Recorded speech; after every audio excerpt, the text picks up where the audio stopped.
Hey everyone, welcome back. I'm Abhishek Gaurav from IIT BHU। तो हम लोग पिछले कुछ वीडियोस में इलेक्ट्रिक फ्लक्स के बारे में समझ चुके हैं। इलेक्ट्रिक फ्लक्स से रिलेटेड हमने कुछ प्रॉब्लम्स भी किया था, गॉस थ्योरम भी पढ़ चुके हैं, उसका डेरिवेशन वगैरह देख चुके हैं।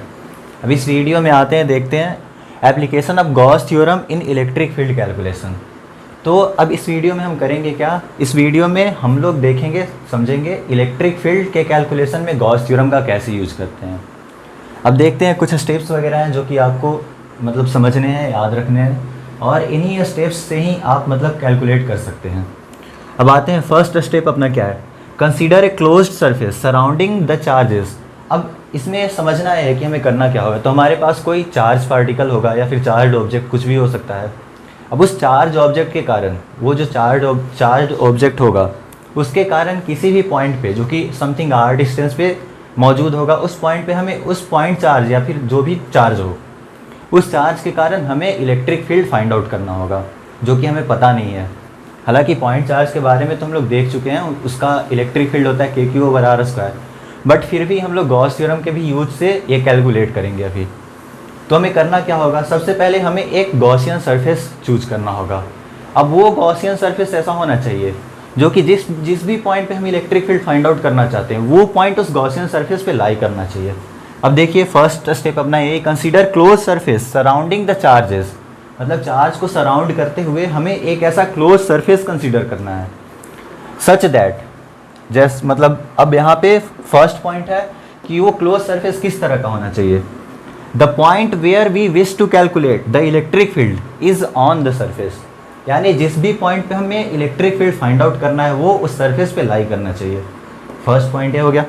Second, at every point of the surface, कि हर एक पॉइंट पे, जो भी पॉइंट होगा उस सरफेस पे, जो हमने गॉसियन सरफेस चूज किया है, उस सरफेस के हर एक पॉइंट पे इलेक्ट्रिक फील्ड और area vector, electric field is either parallel और परपेंडिकुलर टू द सरफेस। यानी एरिया वेक्टर और इलेक्ट्रिक फील्ड के बीच में या तो 90 डिग्री का एंगल बन रहा हो या फिर 0 डिग्री का एंगल बन रहा हो। अब ये होता क्या है, वैसे कुछ भी एंगल बन सकता है, बट हम ऐसा चूज करेंगे कि या तो पैरेलल हो या तो परपेंडिकुलर हो। अब पैरेलल होगा तो 0 डिग्री का एंगल बनेगा, परपेंडिकुलर होगा तो 90 डिग्री का एंगल बनेगा। अब ये हम करते क्यों है, ताकि हमारा कैलकुलेशन जो हो ईजी हो जाए। क्यों? क्योंकि हम गॉस थ्योरम में पढ़ चुके हैं, वहाँ पे जो E.dA होता है, मतलब ये जो नेट फ्लक्स जो होता है वो डॉट प्रोडक्ट होता है इलेक्ट्रिक फील्ड और एरिया वेक्टर का, तो वहाँ पे cos थीटा भी इन्वॉल्व होगा। तो अब cos थीटा को किसी तरह से हमें उसका मतलब वो उसको बैलेंस करना, मतलब एक तरह से आप समझ सकते हैं कि cos थीटा को हमें किसी तरह एलिमिनेट कर देना। हालांकि एलिमिनेट तो नहीं करना है, बट cos थीटा का कुछ वैल्यू ऐसा हो कि हमेशा कांस्टेंट ही रहे या फिर कुछ अच्छा वैल्यू आ जाए। तो उस कारण हम यहाँ पे इलेक्ट्रिक फील्ड को मतलब इस तरह से सरफेस चूज करेंगे जो कि जहाँ पे इलेक्ट्रिक फील्ड वेक्टर या तो पैरेलल हो या परपेंडिकुलर हो। नाउ अब सेकेंड स्टेप क्या होगा अपना, सेकेंड स्टेप देखते हैं। सेकेंड स्टेप फिर अपना वही गॉस थ्योरम अप्लाई करना है।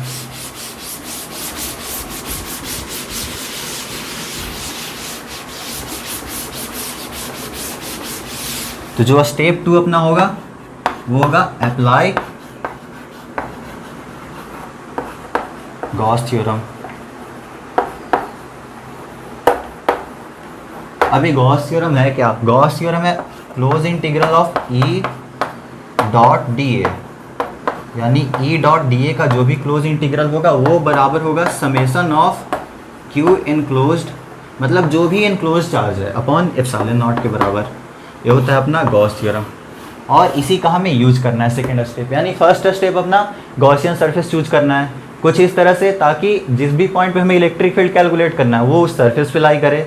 सेकेंड, वो इस तरह से हो, वो गॉसियन सरफेस कुछ इस तरह से हो, जो इलेक्ट्रिक फील्ड हमारा है वो उसके या तो पैरेलल हो गॉसियन सरफेस के या परपेंडिकुलर हो, तो हमें इजी हो जाएगा कैलकुलेशन में। अब यहाँ पे देखते हैं, इसको फर्दर सिंप्लीफाई करते हैं तो ये कुछ इस तरह से आ जाता है, mod of E into mod of DA into cos theta, जहाँ पे थीटा होता है angle between electric field vector and area vector. तो ये अपना is equals to summation of Q enclosed upon epsilon naught के बराबर होगा। यही अपना गॉस थ्योरम है और इसी को अप्लाई करना है। अब देखते हैं, अब हम यहाँ पे कैलकुलेट करेंगे किसी भी पॉइंट चार्ज के कारण इलेक्ट्रिक फील्ड, गॉस थ्योरम का हेल्प लेंगे उससे, गॉस थ्योरम की हेल्प से। तो आप लोग हेडिंग डाल सकते हैं।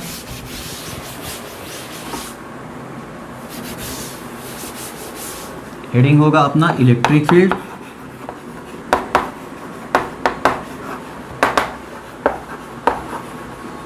Due two point charge.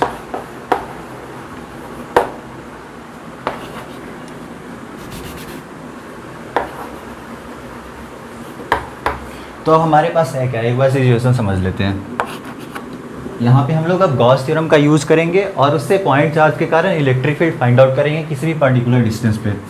अब ये हमारा एक पॉइंट चार्ज हो गया जिस पे चार्ज का वैल्यू क्यू एज्यूम कर लेते हैं, स्मॉल क्यू या कैपिटल क्यू, कुछ भी, कैपिटल क्यू ही ले लेते हैं। अब इस कैपिटल क्यू से कुछ स्मॉल आर डिस्टेंस पे एक पॉइंट पी है। अब इस पॉइंट पी पे हमें इस पॉइंट चार्ज के कारण इलेक्ट्रिक फील्ड कैलकुलेट करना है। तो हालांकि हमें पता है इसका वैल्यू के क्यू ओवर आर स्क्वायर होगा, बट कैसे होगा वो अभी गॉस थ्योरम की हेल्प से देखते हैं एक बार। तो हमें करना क्या, first of all Gaussian surface choose करना है। गॉसियन सरफेस यहाँ पे क्या होगा, अगर हम यहाँ पे देखिए अगर ये पॉइंट चार्ज है तो सिमेट्रिकली चारों ओर ही इलेक्ट्रिक फील्ड इससे निकल रहा होगा बाहर की ओर। अब पॉजिटिव चार्ज है तो बाहर की तरफ ही जा रहा होगा, तो सिमेट्रिकली होगा। यानी यहाँ पे गॉसियन सरफेस जो होगा एक स्फेरिकल सरफेस होगा। स्फेरिकल सरफेस मतलब एक 3D सरफेस होगा जो कि स्फेयर होगा। और इस स्फेयर के किसी भी पॉइंट पे, मतलब इस स्फेयर का जो भी पॉइंट होगा वो आर डिस्टेंस पे ही होगा। यहाँ से इसका डिस्टेंस भी देखें तो ये भी स्मॉल आर ही होगा, यहाँ से इसका डिस्टेंस भी स्मॉल आर ही होगा।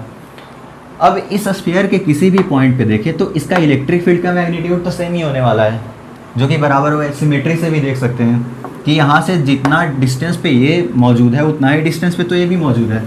तो सिमेट्री से देखें अगर, तो इस पॉइंट पे जो इलेक्ट्रिक फील्ड होगा वही इलेक्ट्रिक फील्ड इस पॉइंट पे भी होगा, और वही इलेक्ट्रिक फील्ड का मैग्नीट्यूड इस पॉइंट पे भी होगा बाहर की तरफ। सेम यहाँ पे भी देखें तो इधर की तरफ इलेक्ट्रिक फील्ड होगा। अब किसी भी पॉइंट पे देखें, इन सभी पॉइंट्स पे देखिए अगर, तो यहाँ पे जो एरिया वेक्टर होगा उसका डायरेक्शन भी इधर ही होगा, यानी डी ए वेक्टर भी इधर ही है। कहीं पे भी देखें, यहाँ पे देखें तो इधर भी डी ए वेक्टर इधर ही होगा, मतलब सरफेस से बाहर की तरफ ही जा रहा होगा सेंटर से, और इलेक्ट्रिक फील्ड भी इधर ही है। इस पॉइंट पे भी देखें तो डी ए वेक्टर इधर ही होगा, और इस पॉइंट पे भी देखें तो डी ए वेक्टर इधर ही होगा। मतलब किसी भी पॉइंट पे देखें, यानी यहाँ से हमें आया क्या इलेक्ट्रिक फील्ड का डायरेक्शन इधर और डी ए वेक्टर का डायरेक्शन भी इधर। यानी अगर इन दोनों के बीच का एंगल देखें, थीटा जो होता है अपना, थीटा 0 डिग्री के बराबर आ जाएगा। तो यहाँ से स्फेरिकल सरफेस लेने का हमें फ़ायदा यही हुआ कि इलेक्ट्रिक फील्ड और एरिया वेक्टर के बीच का एंगल यहाँ पे 0 आ गया, यानी इलेक्ट्रिक फील्ड और एरिया वेक्टर दोनों पैरेलल आ गए। अब पैरेलल आने के कारण यहाँ पे हमारा कैलकुलेशन ईजी हो जाएगा। क्यों? क्योंकि अब गॉस थ्योरम हमारा क्या होता है, गॉस थ्योरम अगर अप्लाइंग गॉस थ्योरम,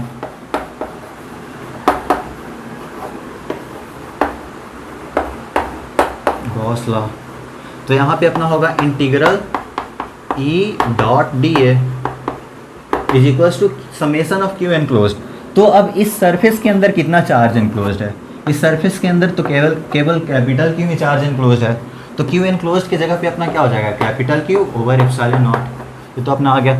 अब इसको फर्दर सिंप्लीफाई करें यहाँ से, तो ये हो जाएगा अपना close integral of mod of E into mod of D A into cos of theta. अब थीटा 0 डिग्री है, यानी कॉस थीटा का वैल्यू 1 हो गया, तो इसके जगह पे डायरेक्ट ही हम लोग इसको 1 से रिप्लेस कर सकते हैं। यानी फर्दर जब इसको सिंप्लीफाई करेंगे तो ये अपना हो जाएगा integral mod of E into mod of D A is equals to Q enclosed, यानी capital Q over epsilon naught के बराबर। तो आई होप यहाँ तक आपको समझ में आया होगा। यहाँ तक हमने किया क्या, एक पॉइंट चार्ज है, पॉइंट चार्ज से आर डिस्टेंस पे हमें इलेक्ट्रिक फील्ड कैलकुलेट करना है with the help of Gauss theorem. अब गॉस थ्योरम से हमें करना है तो first of all Gaussian surface choose करेंगे, जो कि स्फेरिकल सरफेस यहाँ पे होगा। अब इस स्फेरिकल सरफेस के हर एक पॉइंट पे देखें तो इलेक्ट्रिक फील्ड का मैग्नीट्यूड सेम होगा, और एरिया वेक्टर भी इलेक्ट्रिक फील्ड वेक्टर के डायरेक्शन में ही होगा, यानी ये दोनों पैरेलल हो जाएंगे। पैरेलल होने के कारण यहाँ पे थीटा, इन दोनों के बीच का एंगल जो है 0 डिग्री हो जाएगा। अब गॉस थ्योरम अप्लाई करते हैं, E dot D A is equals to Q enclosed upon epsilon naught, Q enclosed capital Q upon epsilon naught. अब ई डॉट डी ए के जगह पे mod of E into mod of D A into cos theta का value 1 यहाँ से, तो अपना finally यहाँ पे E dot D A is equals to Q upon epsilon naught आ चुका है। अब मैं इसको रब करता हूँ आगे थोड़ा।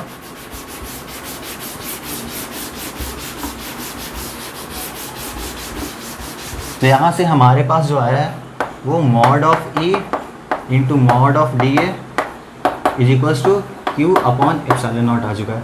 अब अगर देखें तो इलेक्ट्रिक फील्ड का मैग्नीट्यूड हर एक ही पॉइंट पे सेम है, तो ये तो कांस्टेंट है, इसको बाहर रख सकते हैं। तो मॉड ऑफ ई बाहर आ चुका है, mod of E into integral D A अंदर ही होगा इंटीग्रल के, is equals to Q upon epsilon naught. अब इंटीग्रल डी ए का मतलब क्या होगा, अभी इसको समझते हैं। इस स्फीयर पे एक छोटा सा एरिया है डी ए, मतलब बहुत ही छोटा एलिमेंट है, एरिया का एक बहुत छोटा एलिमेंट है डी ए। अब इन सभी छोटे छोटे एरिया को अगर ऐड कर दिया जाए तो इस स्फीयर का सरफेस एरिया ही तो होगा। क्यों होगा? अब जैसा इसको हम समझते हैं कैसे, अगर इस बोर्ड का एक छोटा सा पोर्शन ले ले, ये वाला छोटा सा पोर्शन, इसका area something D A assume कर लेते हैं, और हमें ऐसे छोटे छोटे सारे पोर्शंस को ऐड करना है। मतलब यहाँ पे एक और पोर्शन होगा डी ए, यहाँ पे एक और पोर्शन होगा डी ए, और इसी तरह से मतलब डी ए छोटा छोटा एरिया है, इसको अगर ऐड कर दे तो इस पूरे बोर्ड का एरिया ही तो आ जाएगा। अब हमारे पास यहाँ पे स्फेरिकल सरफेस है, और स्फेरिकल सरफेस का एक छोटा सा एलिमेंट जो है अपना डी ए एरिया वेक्टर है। अब उस डी ए का अगर इंटीग्रल देखें तो ओवरऑल सरफेस एरिया जो होगा वही आ जाएगा, और हमें पता है सरफेस एरिया होता है स्फीयर का 4 पाई इंटू आर स्क्वायर के बराबर, जहाँ पे आर डिस्टेंस है, मतलब जो भी रेडियस होगा स्फीयर का। तो अब यहाँ पे सब्सटीट्यूट करते हैं यहाँ से लाके, यानी mod of E into D A integral D A is equals to 4 pi R square is equals to Q upon epsilon naught. तो यहाँ से अपना मॉड ई आ चुका है Q upon 4 pi epsilon naught into R square. अब जहाँ तक हमें पता है के की वैल्यू होती है K is equals to 1/4 pi epsilon naught होता है। तो यहाँ से 1/4 पाई एप्सिलॉन नॉट के जगह पे ये अपना 1/4 पाई एप्सिलॉन नॉट हो गया, इसके जगह पे के रख सकते हैं, यानी इलेक्ट्रिक फील्ड अपना जो हो गया ई इज इक्वल्स टू के क्यू ओवर आर स्क्वायर के बराबर आ गया मॉड ऑफ इलेक्ट्रिक फील्ड। तो जैसा कि हमें पता है पॉइंट चार्ज के कारण इलेक्ट्रिक फील्ड के क्यू ओवर आर स्क्वायर ही होता है। हमने गॉस थ्योरम की हेल्प से भी देख लिया कैसे आएगा। तो आई होप आपको ये समझ में आ गया होगा, मतलब थोड़ा अपने को यहाँ पे समझना यही था गॉसियन सरफेस कैसे लेना है, फिर उसके बाद फिर गॉस थ्योरम अप्लाई करना है। तो आई होप आपको समझ में आया होगा। अब नेक्स्ट वीडियो में हम लोग स्फेरिकल सेल या फिर स्फेरिकल जो भी स्फीयर का इलेक्ट्रिक फील्ड कैलकुलेट करेंगे चार्ज स्फीयर का with the help of Gauss theorem. तो तब तक बने रहिए। Thanks for watching.